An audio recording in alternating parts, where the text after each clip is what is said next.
So this is the Ohio Innocence Project speaking with the East Cleveland Three, who all had the unique experience in the past 2 days of seeing their stories portrayed in the opera Blind Injustice. So we'll start with Eugene. Eugene, you saw it last night. How was that experience for you? That experience was fantastic. How all the guys, how everything just came together, how they played the characters. It was right on point for me. It described everything, the pain, the relief of the pain. It showed a big glimpse of our story. I really appreciate them taking the time out and really studying and putting that together. It was well put together.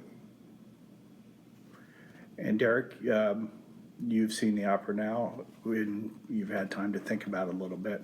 What stands out most to you? Well, obviously the scene with my character and my mother.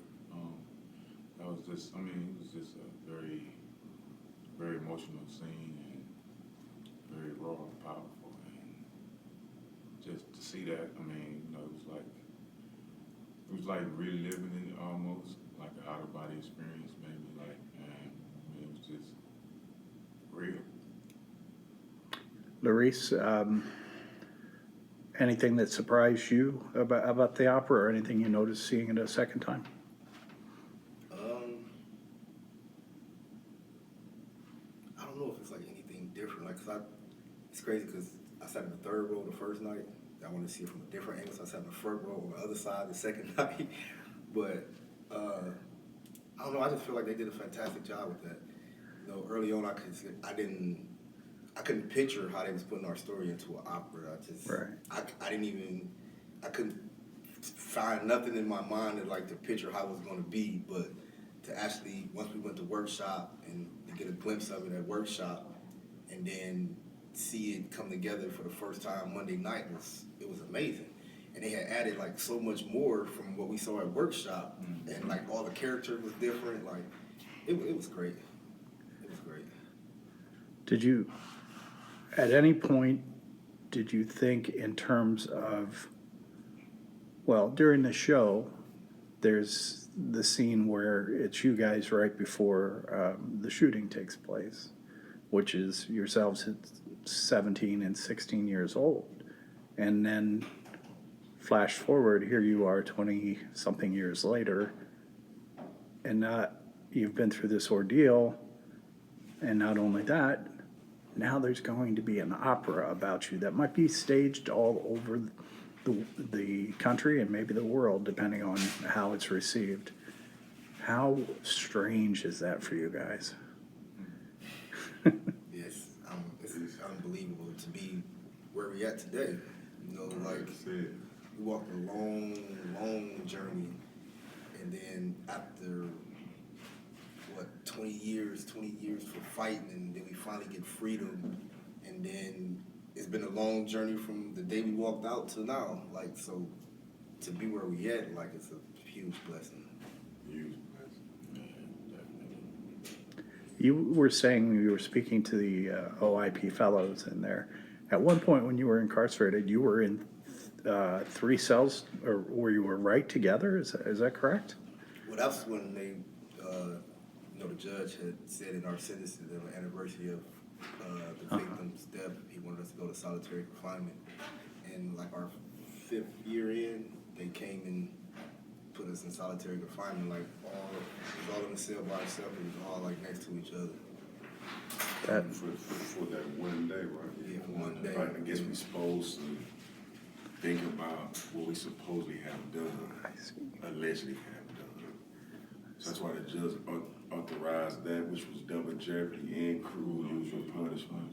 Yeah, because they said you can't even do that. They started that in the 1800s. They was doing it back in the 1800s. Mm-hmm. But we just had a nasty real judge.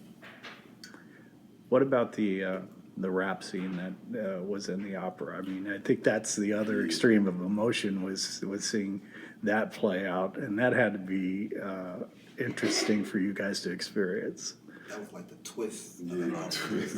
Rap in the opera. Yes. You know, like that was. And it was like, I don't know, I guess you kind of say that they kind of stepped out on the ledge with that because you don't really know how, you know, regular opera going people was going to, how they going to take that, Right. you know, but it actually fit right in there. Yeah, It fit was, right in there, y'all. yeah, that was nice. Were any of you musical when you were younger? You listen to music, but not. Yeah, I mean, like, I think we all heavy on music, but like, somebody at the opera asked me, like, I was like, can you sing? I'm like, you get up there and play your own part. I'm like, oh no, that would never work. That would never work. I can never do that.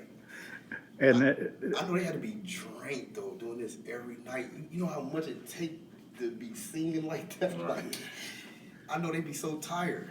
And they got that every night except for Thursday. Yeah, I tell my hat It's to them. amazing, man. It's definitely just we came a mighty long way to go from walking that yard, suffering, and just trying to prove our innocence and to be here. You know, it does something to my spirit in a good way. It made me believe more in God and the Most High. You know, that's how I look at all this. It does. it's Because we could feel them. We was there, like, you know, we was three innocent, man. Young kids, just trying to get in touch all them years. We blessed and honored. It was, everything was well put together. I think you said in there, Larry, something along the lines of you don't know how strong you are until you have to be Strong the only option. Right. strong's your only option. One of Nelson Mandela quotes. Because you always hear people say, oh, if that happened to me, I might have killed myself or I would have did this, but you don't know what you would have did until you put in that situation. And Do you think there are innocent people faced with that circumstance of being trapped who don't make it out? Absolutely. Mhm. Absolutely. Yeah. I don't think the system design, it's sad because everybody can't get justice. That's innocent. Right. That's the sad part. 'Cause there's many more innocent people. I would say it's a blessing to see three innocent guys on the outside of that fence. It's like a miracle. in them cases, like, I know we're never going to get a perfect system. That's not going to happen because no system is perfect. Right. But a lot of cases, like with our case, all the evidence was pointing to somebody else. And you probably could have got the real perpetrator, but you didn't do that. And it happened in Ricky Jackson case, same thing. Yeah. Pointing to a whole different person. You didn't do that. Like, it's the system could be better than what it is because, like, you got law enforcement and prosecutors that's going outside of their job descriptions to get the conviction. Like, and it shouldn't be that. That's not right. Like, you know, ain't no system perfect, so we'll never get that. But just do your job the right way, and you know, we wouldn't have this problem as much as we have in it today. Like, And they still didn't even, to this day, we try to look for the real perpetrator. just look at Cuyahoga County alone in the last 5 years. What has been 8 of us that got out? Yes, we knew Like 8 of us. that. So imagine how many more. Mhm. Everybody not innocent, but we all know in this day and time that there's innocent people that's locked up. Because we seeing it more rapidly now on Right. television than the work y'all do. So Yeah, the awareness of it in popular culture and amongst the way that people communicate is a lot higher, and there's a lot of interest in it because I think a lot of people can see themselves in that circumstance that you guys were just ordinary teenagers who happened to be in the wrong place and were in the wrong car, and you know, it spun out of control from that. Yeah. And that's, Wherever it lies. yeah, That's the crazy part. Like, they have really answered that question about do we regret not just saying that Gene did it and get to go home. Right.